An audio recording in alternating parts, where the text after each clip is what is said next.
life hack. I think this is smart, using the kneaded eraser. I'm using this to frame my shot since I'm kind of doing a setup on the fly. But maybe this time around I'll just do like quick time lapses, or we might do like live streams. We'll see how it goes. Hello world. Oh wait, no. Huh? Hello internet. Well, that's actually the evening. All right, hello and good evening. It's about that time of the year again, so you know what we're about to get into. Yep. Not this, hold on. For those of us that are familiar, it is October. I am very late into the game as per usual. Being fashionably late is my specialty, but this is how I plan to go about Inktober this year. As you can see, we're going a little bit larger than the previous years and the years prior. When I started Inktober, I actually used to use books that are about half of this one size. And hopefully at some point later, I can kind of demo some of those books. You wouldn't believe how small some of these illustrations actually were. You probably did tune in and see me complete last year's Inktober practically 3 days into this year's. Yeah, you know, we wouldn't procrastinate as much as we do if we weren't so good at it. But moving forward here, this is where we are in life. Wish me luck. Oh yeah, on a side note too, if I did my math right, if I did at least, let's say, 5 Inktober's a day. What is this, the 25th, 26th, Brian? Today's 26. Oh shit. Okay, so yeah, 26, 27, 28, 29, 30, 31. 5, 10, 15, 20, 25, 30. I should be all caught up. For those not familiar with Inktober, I'm gonna run you through the process. It's pretty straightforward actually. It's just drawing a day for the month of October, and usually there's like a prompt. I know of the surrounding controversies with Inktober, but I still choose to do it anyway, only because it allows me to try to challenge myself and also step outside of my comfort zone. I never really was super into it in the beginning because I hated ink actually. I prefer to draw a pencil because I was a lot more accustomed to erasing my mistakes instead of, you know, permeating them.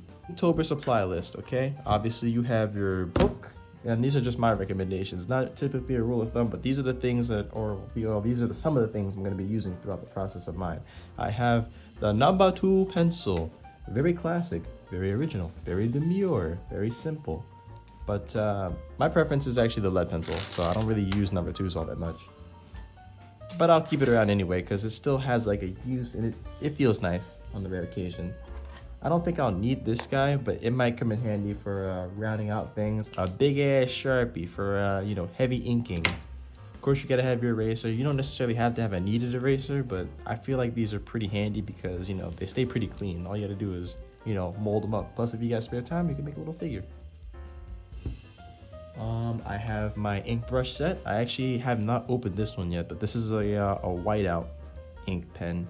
And this is a blackout. These are brush tips. You just give them a little squeeze, and yeah, this is actually a good brand. I'm not too familiar with the name, but you just give it a good squeeze, and the ink runs down to the brush hairs, and you can just have at it, easy peasy. Of course, I have my assortment of microns. These are like an artist's best friend when it comes to fine lining, because that's just how I like to do it. And sometimes I'll do heavy blackouts, and other times I'll use my microns to do a bit of cross hatching, or what I like to call cross hatching. I don't know if it's that good. Of course, I have several different types of brands of these, so these tend to float around my little arsenal. I also have this. I have not used these just yet, but these are actually really good for writing on plastic and all types of fabrics too, funny enough. It's turning into like a mini review. I still, of course, have a white eraser. You don't have to use a kneaded eraser. That's just, you know, up to preference and what the artist likes. I mean, there's good qualities about both, being that if this one gets messy, you just knead it around and it should be good. And then this one is just solid. I mean, I think every lead pencil comes with this standard. I also have these sticky notes here because instead of doing how I approached the previous Inktober's, where I used to have like a page dedicated to all my ideas and rough sketches, this time around, to save time, I think I'm just going to do a rough thumbnail, and I'm going to stick to the idea that is going to be on this. I mean, it's small enough there. I'm not going to go too heavily into detail, but it should keep things, you know, straightforward. Hopefully. I mean, that's nothing compared to the fanciest thing I have going on here. If we get into it, is the inkwell and my nibs. If you're not familiar with what this is a handle for fountain and dip pens. I actually have a couple of nibs here, and the thing that sucks about them is that they're actually a couple years old. I never actually got around to using them, but I purchased them when I was very early into my mangaka phase and craze. I was fascinated with the procedure, and it was something amazing about making comics traditionally using these types of tools on hand. Maybe someday we might make a manga, who knows? Hopefully we get around to like using the nibs, but I can't really say for certain because it is a bit of a process. I need like a bit more space to kind of get that situated. And I would say this concludes my weird arsenal of Inktober supplies, or at least supplies that I use when I go about sketching and inking. I mean, not that I use a great many of these often. I mean, how often am I gonna draw a circle? Usually I kind of just, well, how often am I gonna draw a perfect circle? The possibilities are endless. There's no right or wrong way to go about drawing. As long as you're having fun, that's all that matters. I feel like I should say something meaningful. What do you think is a good thing that I could say? To what? About what? These artists that are out here, not necessarily struggling, but there's a lot of artists that, like me, myself included, we have our odd days too, where it's just like, oh, we like lack the motivation or that drive, It's because we're scared of like the what if, or, we often, which we shouldn't do, compare ourselves to others, especially those that are, professionals in the industry. The thing is, like, you see their successes, but you don't realize the, that's the part of the process that we don't see. So it's very easy to kind of make that, the disjointed, if you keep at it, just put it perspective. this way, if you keep at it, eventually it will come. It's not gonna come overnight. It's gonna take a minute. You have to work at it. It's like anything. Yeah. You gotta work at it. Even if you have a job, you have to work that job for a little while before you perfect it. It's like anything. Yeah, you got that right. You can't rush greatness, or so they say. I'll say this though, when it comes to like being an artist, one thing I'm kind of not too crazy about hearing is like, oh, you're so talented, as if I was born with this, and that often isn't the case. Yeah, but You have to you have to put in the work and the hours, and you work your way up to this point. So talent isn't necessarily. But you got to put your work out there also. You got to, if you want to do more than you're doing now, you got to send it to a reputable people. Yeah. That recognize your talent.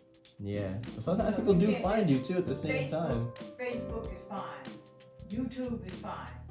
But you want to go to a reputable person that. Yeah, you gotta surround yourself with like-minded people in the same setting. Yeah. So that's where cons and networking come into play. That's usually how these things play out. That's what they do, and that's what you want to do. I have a lot of Inktober supplies. Like, god damn, look at all this. I mean, this is only a fraction of what I'm using. I mean, I have this this little pencil case, but it's the same damn thing. It's literally a Sharpie. I got a ruler in here, extra lead, all kinds of neat little knickknacks. Oh yeah, don't forget, I forgot to mention this.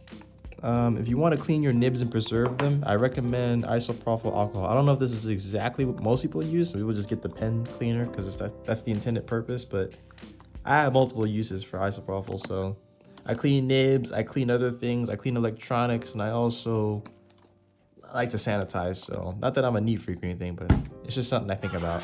If you want to preserve your nibs, that is. Sorry, Joey. You're all right, Gran. I'm no professional. You threw out my groove. No, Gran. I'll apologize. I am only me. I'm not absorbed or enamored in social media like that. I'm still human, I mean, having a following is nice, but it doesn't dictate how I like to live my life. Yeah. Until you go to that spiritual world. Once an adult, twice a child, and once a spirit. Ready! We must capture the avatar! I must restore my honor! Sometimes I like to keep the bindings for these books because a lot of times I manage to forget which type that I'm getting because, of course, with this particular book, they have different thicknesses of paper and they also have different media that is supposed to be used with it. Some take paint, some take pencil, and a lot of the ones that I did have in the past were strictly, if not only pencil. They could not get wet, they could not handle ink because they would bleed through or rip or tear. So, that's about it. Voila, enjoy.